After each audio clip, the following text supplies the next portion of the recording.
Hello again, everybody. Welcome to yet another edition of Journey Through Sports and Life, as we talk to some of the greats in the world of sports, family members, people that they've known for umpteen years, but in some way, shape, or form, they have touched the world of sports, and we're delighted to welcome an NFL great who spent some time with the 49ers and the Eagles, and we'll have more on that momentarily. But first of all, we simply welcome ourselves. I'm Scott, along with Marnie and Marjorie, and I'll tell you what, Marjorie, why don't you go ahead and introduce our special guest today? Yes, I'm excited to introduce Bruce Collie. Bruce was a member of the University of Texas at Arlington football team, an offensive lineman. They were having a really good season in 1985. And suddenly the president, Wendell Netterman, he decided to shut down the program. And at the time, I was covering college football, including UTA. And so I covered the story for the Fort Worth Star-Telegram when the program was shut down. And I had Yep, talked as to did I. I Bruce. remember it well. Yeah, I remember it very well, and I'm sure Bruce especially. But yeah, so I had talked to Bruce before, and then of course throughout the story, in writing and covering what was happening at the university. And I'll never forget another thing that happened. So the following year, Bruce was with the 49ers. He was a fifth round draft pick. And I was covering the Cowboys at that time, and I was out at training camp with the Cowboys, and I called Bruce. And I don't know if you remember this, Bruce, but I called you and I said, so, it sounded like looks like you landed on your feet. Your program shut down. Now you were with the 49ers. And you told me, and I'll never forget this, you said it was just something that was really incredible to all of a sudden be in a huddle with Joe Montana. And, I bet that was really something. So, I just want to hear your story. And I think everybody would be interested to go from a team that actually shut down to winning 2 Super Bowls. What a incredible trajectory. So welcome, Bruce, and tell us a little bit more about yourself, and then we'll just start with our questions. Well, Marjorie, you're just a little bit off on timing because Tim McKyer was actually a year behind me. So my last season was the '84 season, and then the spring of '85, April, I was drafted, to the 49ers in the 5th round. Of course, I got out there with Jerry Rice right afterwards, and at that time, it was really interesting because Tim McKyer and I, we had a battle the year before that in the spring game where I broke my wrist on his head at UTA during the spring football game, which I ended up playing my whole career with. But yeah, I remember the phone call, but I was actually already at the 49ers, but it still was very, visceral. It was a very, gut punch for, those guys that I was still talking to at UTA, obviously. And they were so excited. Tim had called me because he had the same scouts telling him basically the same thing that they had told me the year before, that, hey, you need to be prepared because you're good enough to play in the NFL. And so Tim and I had a lot of conversations like that. And it was just incredible that he ended up getting drafted by the 49ers and coming to join me at the 49ers, which was kind of a really neat thing because we kind of got to cry on each other's shoulder about our college, our university losing their minds and basically, flushing down a lot of success and a lot of good things that happen. It's still a subject we talk about. My roommate at Senior Village was Robert Howard, who owns Don Davis Auto Group.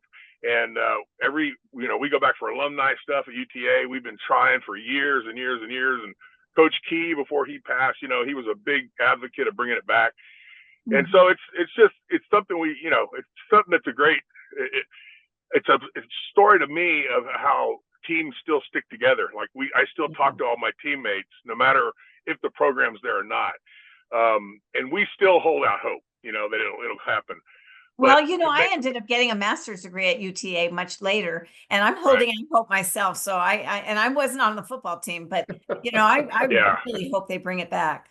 I mean, it's there's all kinds of we could do a whole show on just that subject, but the 49er thing, and I do remember the call because you were trying to dig out what happened, what caused it, whose idea was it, what was the reason, and at the end of the day, it doesn't really matter because it's water under the bridge. But, and we could do 10 shows on the state of the NCAA right now. Well, with the money and the stuff. And, the coach from Alabama retired because You know, it used to be you coached amateur athletes, and as we all know, SMU, death penalties, and all this stuff about money, you know, from, you know, boosters going across to players, and now they're paying them. I mean, they've lost their mind. I mean, it's, you know, amateur sports is over. I mean, everybody does everything for money now, and you know, same thing in society with these phones we're holding in our hands, and you're you know, doing over the World Wide Web, or it's everything's monetized. So that's the world we live in. That's the way it is. But at the end of the day, football is a beautiful sport. It is a sport that changed my life. It is a sport that got me through high school, my parents' divorce. It, you know, helped with everything I do in life, from networking to business to encouraging young people. I got my son as a freshman at the Naval Academy at Annapolis. Oh, wow. That's impressive. He's playing football. So he's yep.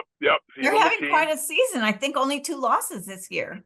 Yeah, they're doing good. Now, you know, so he's my size, a little bit bigger, but he's actually a skill guy. He catches the football, tight end, and defensive lineman. I'll excuse him for being a defensive lineman, by the way, you know, because most of them are they have no brains, you know.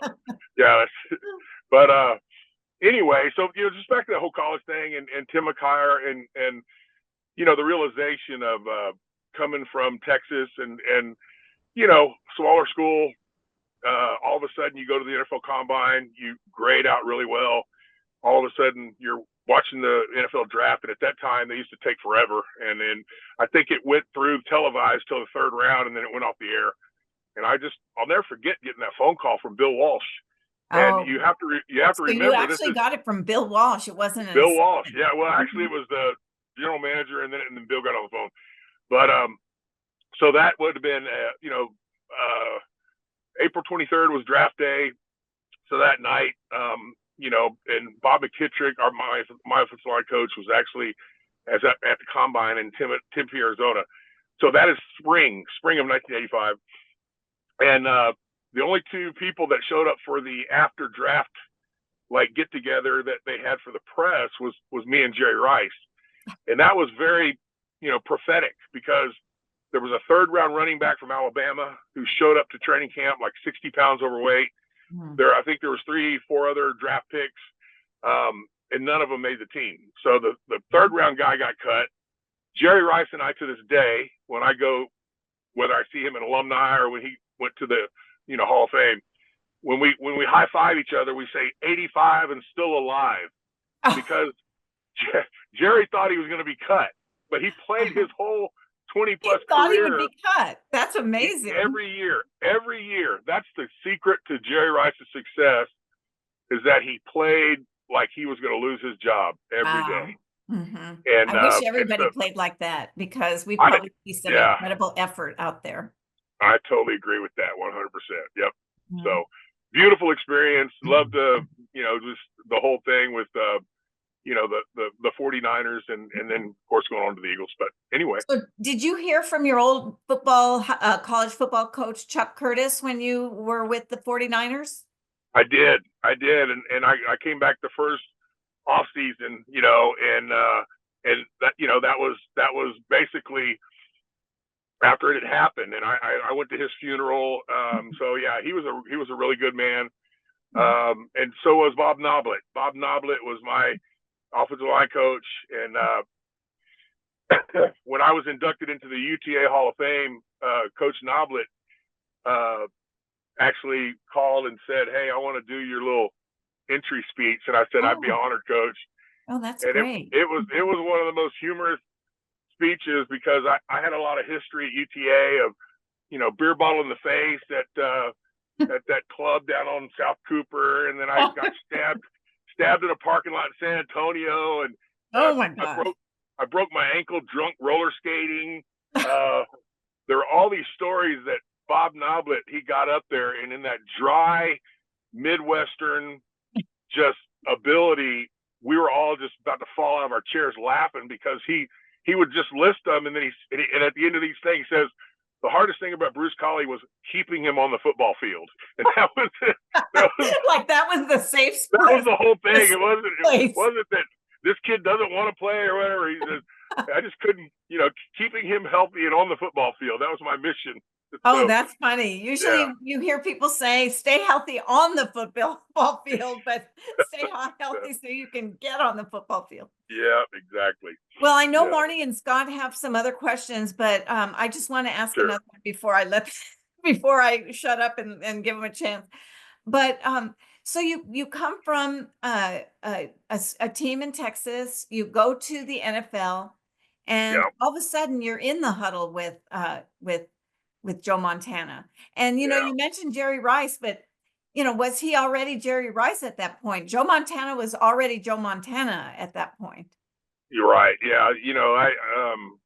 So when I got there, he wasn't there. I didn't actually get to meet him until we had our first mini camp.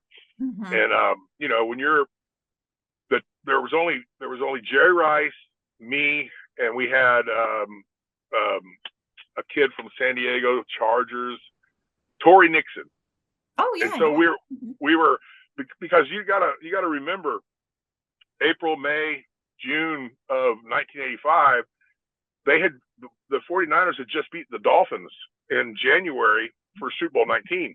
That's true. And so when you're a new guy coming into a Super Bowl champion football team, you're like, what do they need new? I mean, they did pretty good with what they got, and here you are, you're coming from UTA, and so that feeling really caused me to really buckle down and go at it hard. And I wouldn't, they were going to have to drag me out feet first. I wasn't leaving. So I ended up in being a deep snapper. If they wanted me to sweep the floors, I swept the floors. I didn't care. And, it just became you got over the fact that, yes, these guys are famous. These guys are great players, but at the end of the day, it's still football. Right. And at the end of the day, you still got to win the battle. Mm-hmm. And I remember going up against a guy, Big Hands Johnson, and he all pro down at San Diego and comes up, and I got in my first fight at practice at the 49ers with him. And I remember him looking at me like, son, do you know who I am? And I didn't know who he was. And I said, no. You said no. I had no idea who he was. I just knew I was on top of him, punching him in the face. And I'll never forget the look on his face was like, and then later on, he came to me and he said, you're going to make it, man. You're going to make it, because you're out here playing ball. Yeah. And so that's really what it's all fire in your about. belly. Mm-hmm. Yeah. Nobody really cares at that level. You either put up or shut up. Mm-hmm. And, it's each play individually. And sometimes you get your butt kicked. Sometimes you don't. But you have to go. And I told this to my son. I said, each level you go up, it's still a 100-yard field. Well, it's still 52 and a half yards wide. It's still, the football's the football. I said, you can change equipment, you can change rules. At the end of the day, it's still football. Yeah. And so that's what I remember most about it. Not how famous people were. That didn't last very long, because if you beat them, hey, okay, I got them. If you got beat, hey, I got to fix my mistake. Right. Mm-hmm. So. Yeah. Yeah, but I still like that. I just liked hearing that. I just like, all of a sudden you're in the huddle with Joe Montana. And it doesn't take long, of course, like you said, to realize, okay, this is my job. You don't have, you can't think about that. But still that moment, it just, like, here I am. It's almost like you think it's a pinch me moment, Yeah. But then I will say this, one of the other positions that they asked me to do was center. And I had never played center before, but I was, I told my offensive line coach, I said, I'm going to learn both guards, both tackles. I said, I'm going to learn all the positions. He said, well, you got it. Not only that, but I want you to learn the backs and the receivers, because that affects our plays. You need to know what everybody's doing. If it's a 3-step drop, 5-step drop, 7-step drop, you need to know why, because the routes are taking more time. And that's the protection scheme. And so I'm getting it. And I remember coach said, all right, I want you to play center today. Well, you usually snap first to the ball boy, because Joe Montana's hands are like worth, I think they got Lloyd's of London insurance policy, probably on each finger. I don't know. But I'll never forget one of the first times we get out there, we're going full speed. Joe comes into the huddle, and I had a doo-doo moment of I'm getting ready to snap to Joe Montana. And sure enough, when he would audible, he had a live color and he had a dead color. And I got the colors wrong. And when he said the live color, it switches the snap count from on one to the quick count on set. Mm-hmm. And so he called the live color. I thought it was he called the dead color. I thought it was the live color. So instead of waiting until set hut, which is 2 count, I snapped the ball on set, but his hands were relaxed. They weren't. Yeah, when he does that, you feel it under your rear end. You can feel his fingers open up, and that's another way. And I snapped it into his fingers. And of course, the fumble, the play whistles blow, the play's dead. And Bill Walsh came from like 15 yards away, saying my name with some other colorful words, coming right at me. And he got about 5 feet away, and Montana stepped in between him and me, and he said, "Coach, it was my fault." Oh. And then he turned around and winked at me. Wow. Never forget that. That was Joe Montana. That was smart. Mm-hmm. Yeah. Well, it kept me from probably getting fired. And Joe knew Bill Walsh wasn't going to say anything to him if he said it's my fault. Right. Mm-hmm. So that was one of my first memories of Joe Montana, and just what a great man he is. Yeah. That's a good memory. Yeah. Mm-hmm. Yeah. Yeah. I've heard similar stories like that about Montana. Mm-hmm. Yeah. Yeah. Good man. Are you all done, Marjorie? No, but I'll pretend to be. You've only taken half the show, so Marnie and I are here for just to say hello and welcome Bruce and say goodbye to you. Okay, I know. I'll pretend to be done. Okay. Probably my long-windedness. So go ahead. No. It's just my nature with my background as a journalist. Yeah. But no, you go for it. Go for it. Go ahead, Marnie. I had to mute for a second because the dogs, they're so excited, Bruce, with your story about Joe Montana that they were losing their minds too. All right. So what do you think it was that, that Joe said, I'm going to take this one for you? What was it? Like, he just thought, I want to do this for you? Or did you guys have an existing, conversations, or what was that? Because, we know a lot of athletes and they usually are like, it was him, it wasn't me. Right. Well, I would say Joe's old school, and he loves his offensive lineman. I'm proud enough. I'm very proud of my Super Bowl rings, of which I have 2, and I started in the Super Bowl in 1990, and I was definitely one of Joe's boys as far as that was my 5th year.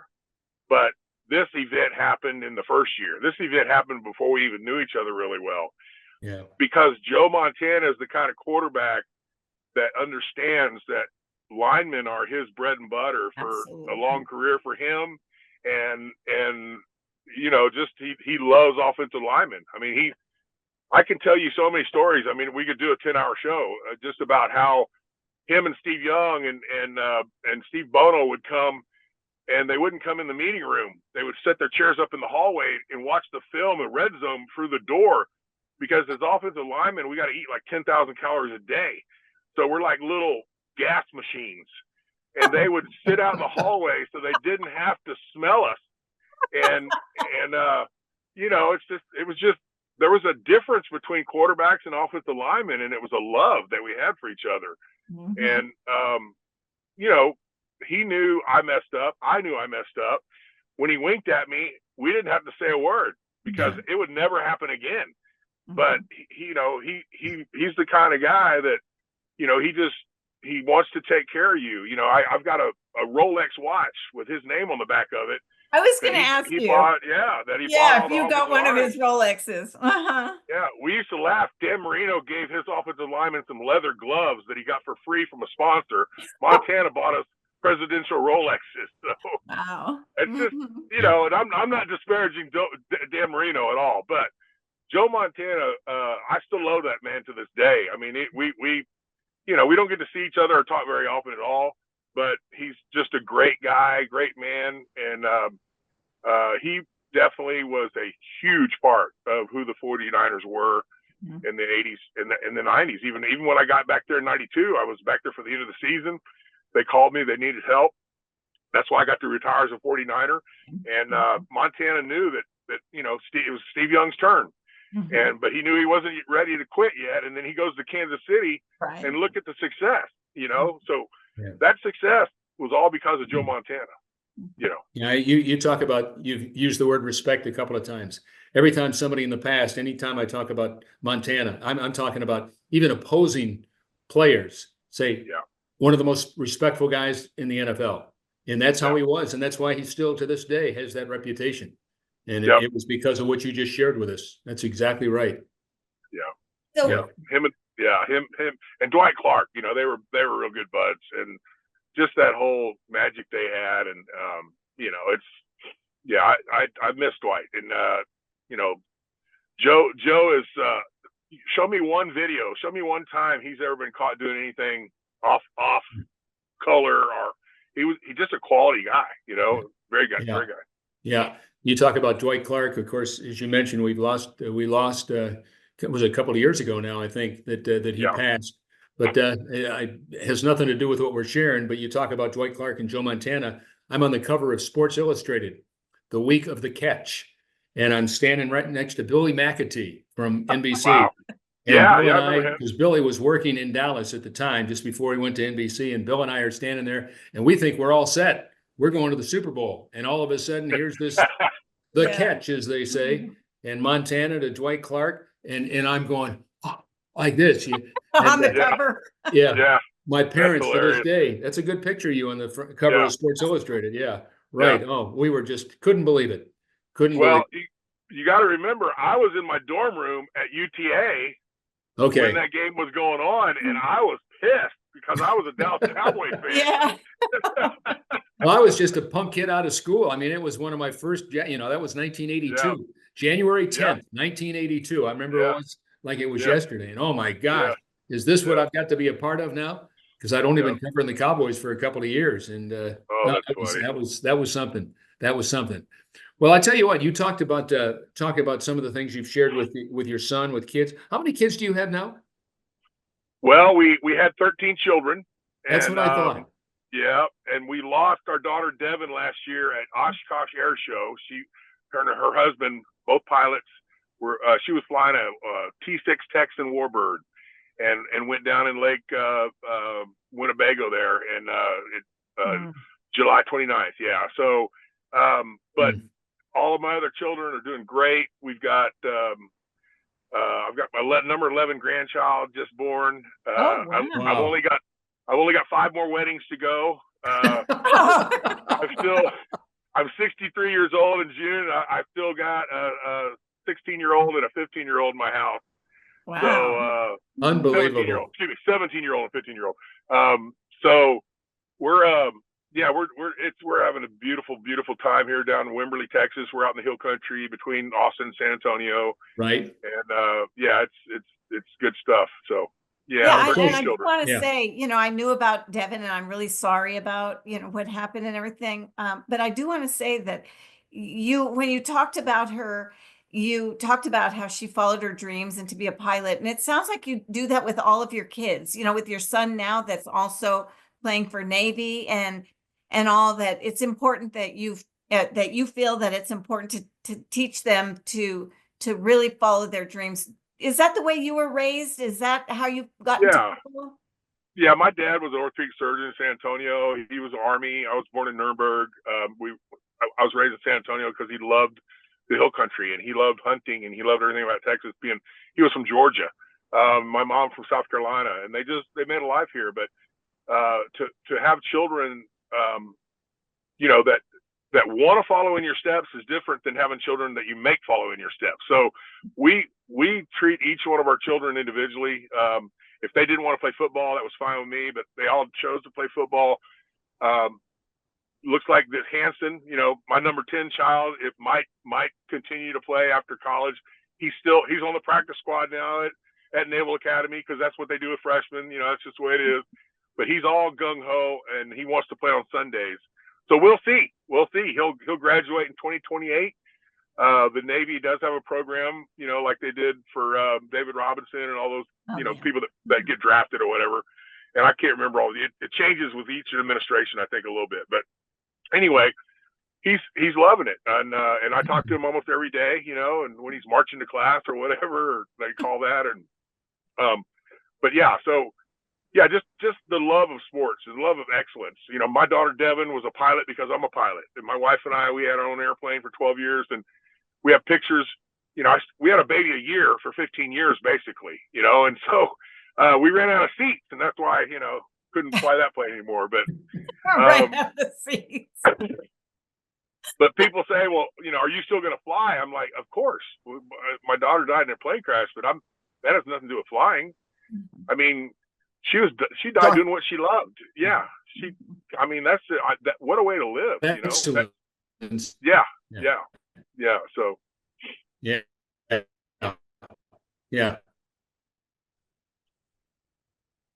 Well, Yeah, Marnie, for Scott sure. looks like That he's a little obviously came prolonged. from you and We your wife. lost So Scott for a second. that's off to you. So that because you made that one I too. Sorry about your daughter, but just me. You got me now. Okay. Yeah, you're a little broken up. Can you hear me now? Yeah. Yeah. Okay. Yeah, go ahead. Oh, I was just No, I can't right. hear you. Yeah, Scott, we can't hear you. all the things that you've shared with your children and everything. Obviously, you've been a heck of a dad and no. Okay, go ahead. Is Scott gonna start over? Scott? Well, go ahead, Marnie. We'll pick it up and then through editing, we'll get this. Well, so, you know, it's so, I love hearing what kind of involvement and love you have for being a parent. And, you know, you've really created your own team. Like you legit have your own team. You've got a team plus going on. All right. But I want to go back to the 49ers for a second. What was it like playing under Eddie DeBartolo and the DeBartolo family? Oh, well, let me just tell you this. Eddie DeBartolo, when Devin died, he's one of the first ones that called me. And I haven't talked to Eddie in probably 3 or 4 years because we got busy and I couldn't go to the alumni games. And he sent, you know, a lot of money to help take care of all kinds of stuff and just a gift to Devin's scholarship fund. And Wow. so I mean, I'll start tearing up like a little baby if I talk too much about Eddie DeBartolo. He was the first corporate person that just transcended business, and it was personal, and it was family, and it was even after I went to the Eagles, you know, when I would go in the locker room when we played the 49ers, he Eddie would hug me. DeBartolo. Mm-hmm. Well, Eddie would the 49ers came to Veteran Stadium, and I'd go over to the locker room to visit, and Eddie would see me and come running and hug me, and I'm in my Eagles uniform, you know, and get ready to play against his team, you know, my former team. And he would still, you know, just call anytime his father's birthday party. He flew up my parents and gave them a hotel room and flowers and all these things in it. And he just did things that were not normal, you know. And I loved the Bremen family, Norman Bremen and the Eagles. I mean, they were great people, but they were very much the corporate stand distance away from it. Eddie was not. Eddie was a hands-on owner that you wanted to die for. I mean, the guy, you know, to this day, I just love the man. And, You know, and definitely, we didn't have, you know, email back in those days, but I remember talking to Eddie DeBartolo several times. And then when we'd finished the interview, a couple days later, I'd get a letter in the mail with more depth. You know, he would just, you know, give me additional information. And I could imagine that now, you know, he would have just texted or emailed some more information, but to even take the time to handwrite a letter, you know, that's right. you know, it was something. I know what you're saying, even on my little you know, experience. Well, it's family. I mean, he made the team a family. Yeah. Mm-hmm. Well, you know, Eddie and my grandfather were very close friends. Oh, wow.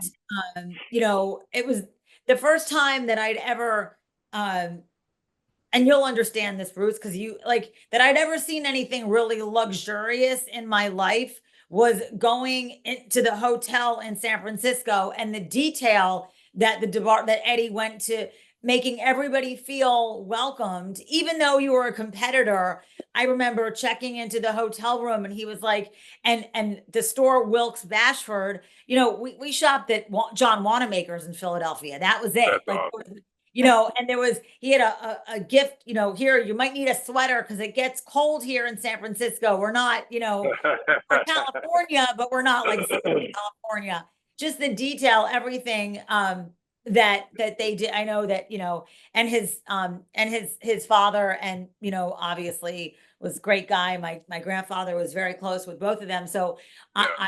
I've heard that playing for Eddie and then playing, you know, if you were playing at the same time, you know, for my grandfather, there were similar, the way they treated the players and the families, there was a lot of similarities. And so I love that you share your stories about the DeBartolos, because it probably made you want to, did it make you want to play better? Did it, I mean, did you think it changed how Yeah. you played?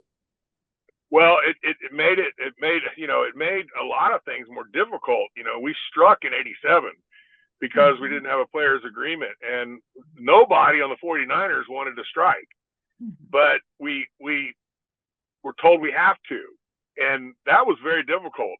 That was a difficult time for Eddie, a difficult time for Bill Walsh, difficult time for players, and you know, it just went against the way that he saw life, and he saw business, and he saw everything as family, whether it was his construction company, the mall thing that he did, the development thing that he did, the 49ers. I mean, it was all family. And once you were in that family and you were part of it, just because you had to go to a different team, you didn't leave the family. It was very interesting, you know, because Plan B became free agency, and it really got cranked up in the 90s. And that's when, you know, it was tough.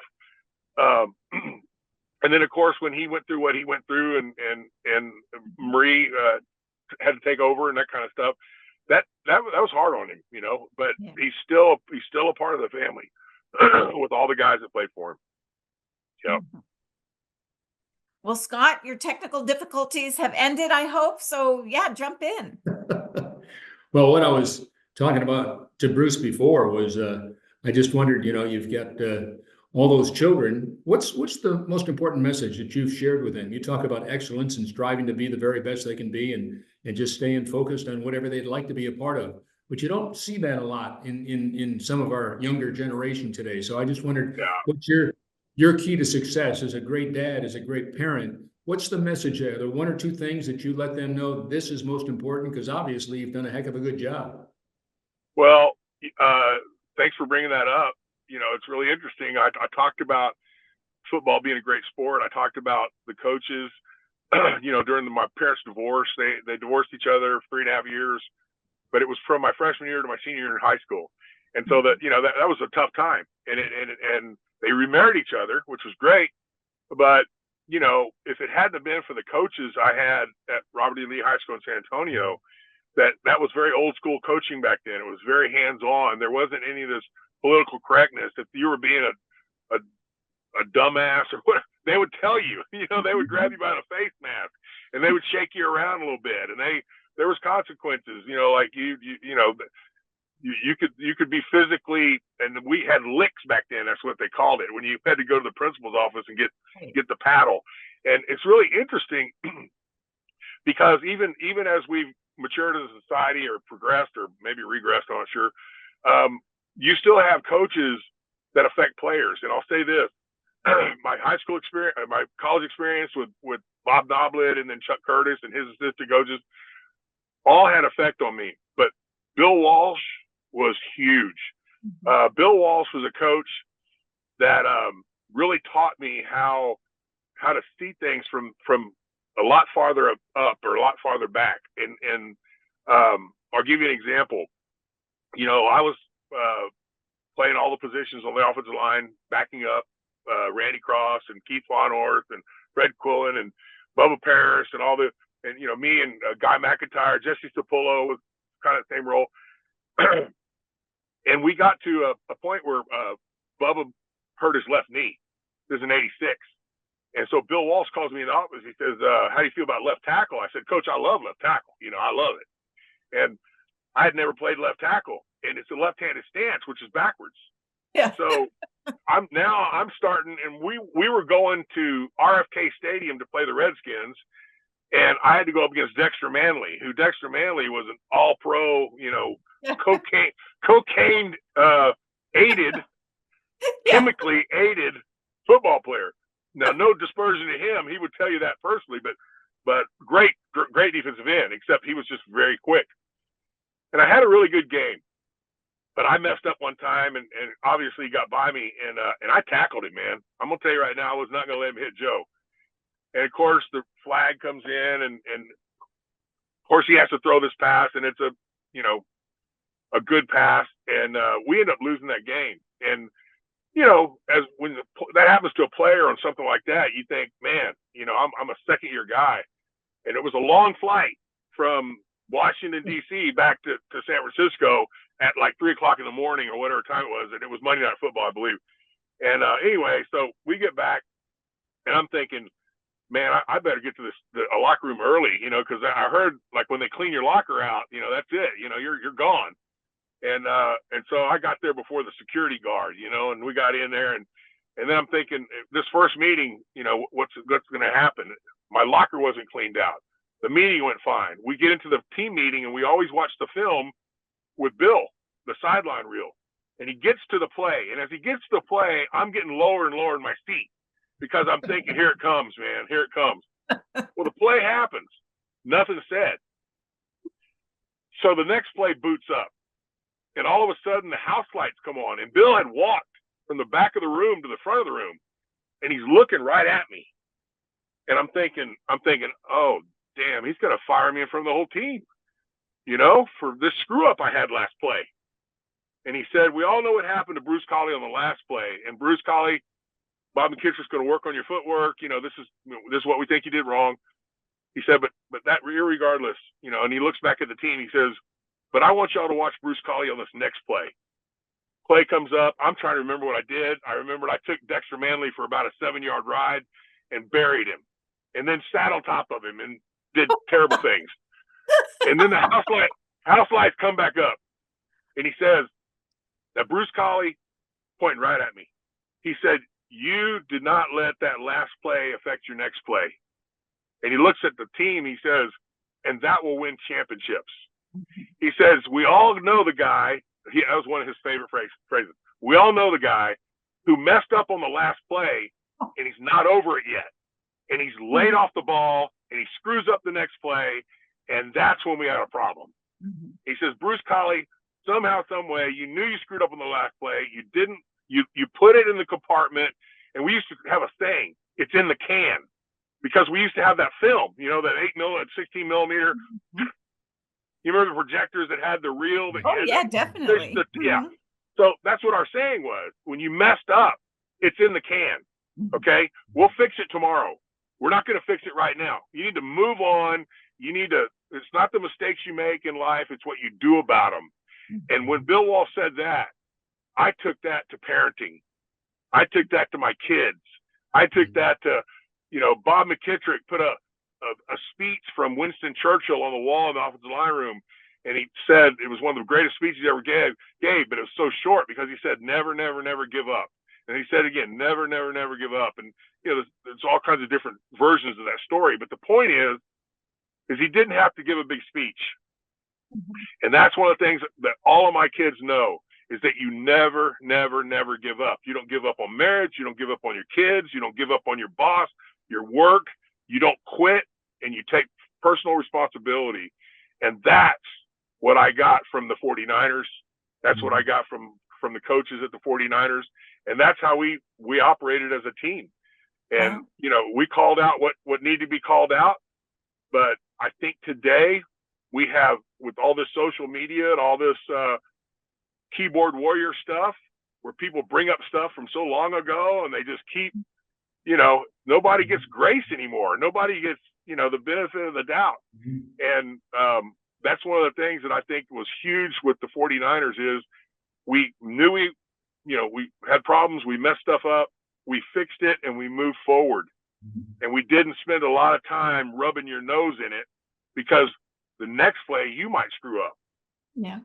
And you want everybody else to think, help you fix it, instead of making you feel like you just messed up and lost the game forever. That's terrible. But yeah, that definitely was Bill Walsh's way. He was a great man. He treated all his assistant coaches the same way. And like I said before, it was like a family. Wow. It Very sounds like you interesting. really had a great Very interesting. experience. Mhm. Yeah. Yeah, that's great stuff. And Yeah. he's made you not only understood as a football player, but as a dad, and all that you've been Yeah. able to share with your children. So good for you. Mhm. Yeah. Well, thank you. Thank you very much. Yeah. Mhm.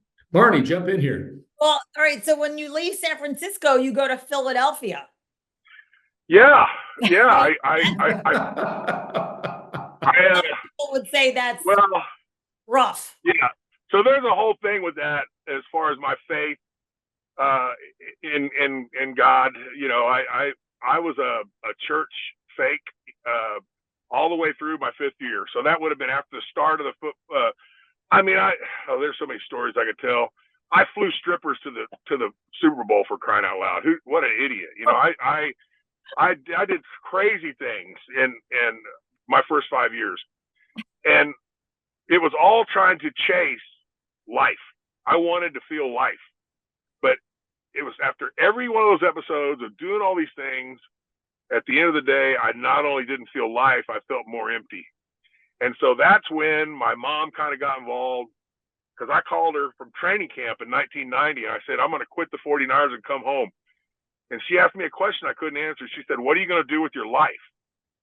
And I'm sitting here very well, my Merrill Lynch accounts, my finances were beautiful, 2 paid-for houses. I mean, I had cars. I had all of the girlfriends that I could, whatever, and it was like I had all this stuff, but I had no life.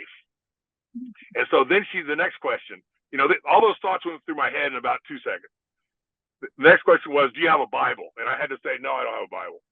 And she goes, well, go check your backpack, and that summer she had found this little psalm book, and she had slipped it back in my backpack. And she said, she told me God told her to do that. So I said, okay. But anyway, I started reading that. And somewhere between the 1st and the 23rd Psalm, I remember that one because we used to quote that one all the time. I just committed to God. I said, I've been a fake and a pretender, and I'm done. I'm done faking and I'm done pretending.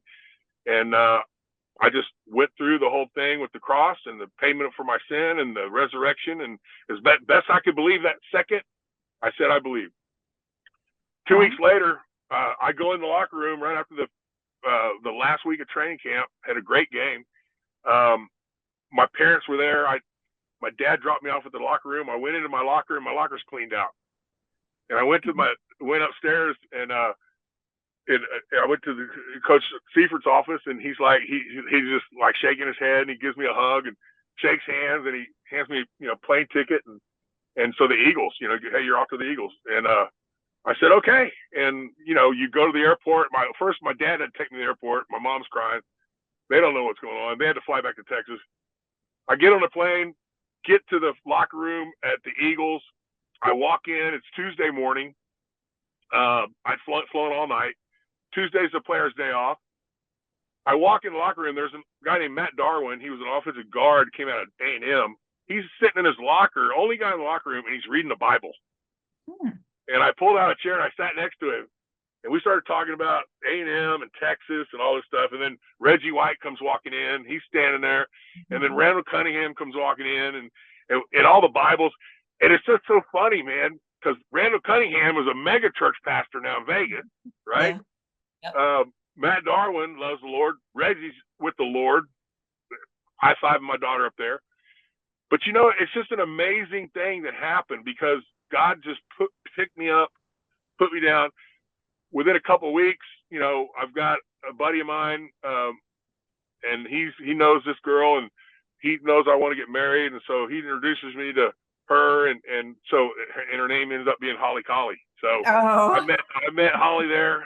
Yeah, so Philadelphia. Wow. Philadelphia. Yeah, I went there to play with all those great men, and you know, Buddy Ryan's last year, and then Rich Kotite's first year. That was a little rough sailing for the team those 2 years. But yeah, I met my wife there, and we've been married 34 years this February. Wonderful. And she's still my best friend and my passionate love of my life. And but that whole thing with the Eagles and the tradition of, I'm still part of that. I still I used to walk. I was staying in that hotel that used to be out in that parking lot. It's all down. I say all the stuff I played in is underneath the slab here, you know, because they blew it all up and built new stuff on top. Yeah. Which makes you feel really old. But yeah, I used to it was like a Hilton hotel, and I used to walk down to the Veterans Stadium, and then I got a car. My first thing was a Fat Boy Harley, and then I finally got a car there, and I used to pull in the parking lot for a 1 o'clock kickoff, a home game, at like 6 a.m. Me and some of the other offensive linemen get there early, man, to get all your stuff done, take a nap. You know, I used to sleep. I used to pay the manager $100 to come wake me up when it was, you know, 20 minutes before we had to go out on the field. And just, you know, it's had a system. But I'll never forget, and this did not happen at the 49ers, but I would pull in the parking space at Veterans Stadium, and Franco would be there in my jersey with 4 or 5 of his buddies. They would be in the headlights because it's dark, you know, the fall, you know, winter, 6 a.m. at Veterans Stadium, and they're drinking beer. And on there, I'd get out of the car, he'd say the same thing. We're going to get him today, Bruce. We're going to get him today. And I'm like, yeah, we're going to get him today. Franco goes, you want a beer? I'm like, no. Afterwards. And I just love those fans, man. Those Philadelphia fans were, holy cow. You walk down South Street, you walk anywhere, and you walk in a restaurant, you're not going to buy your food. You're going to be fed a cheesesteak at you know, what was the one on South Street? Dadgummit. Oh, it was so good. Well, there's Jim's cheesesteak. Yeah, on South Street. Jim's on South Street. Holy cow. Yep. Man, I don't know how I wasn't 350 pounds, that place. Oh, that's hilarious. Nice. That's good stuff. It's a great I'll tell you story. what, hey group, we've got about a minute and a half left. Okay. Marnie, want to jump on and say some goodbyes to Bruce? Well, no, I love hearing, you know, of course, I'm a fan of Veteran Stadium, and you know, since we did just recently celebrate Veterans Day, and having a father who served our country, what did it mean to you to play at Veteran Stadium? Short answer, Bruce. Short answer. Yeah. Well, the Veteran Stadium is, you know, everybody was there. The Phillies were there. We were there. I mean, it was a sports palace, and it had a lot of history, and you know, it's just Philadelphia is a beautiful town. I mean, my word, it's historically this country and all of the freedoms and all things we celebrate as Americans, as the citizens of the United States, and that the military and the people that have fought to keep us in this country and keep us free. The history is unbelievable, and that's what we celebrate every time we played there. 20 seconds, Great. Margie. Well, I'm just glad you were able to join us. And I seriously, I mean, I love that you said, oh, we could talk about this for hours. We could, because I have still a million questions, as I'm sure Scott and Marnie know I do. So we would love to get you on the show again down the road. We'll pick it up from here and keep going. Sure, love to. Okay, great. All right, sounds great. All I can say Thank is, you guys.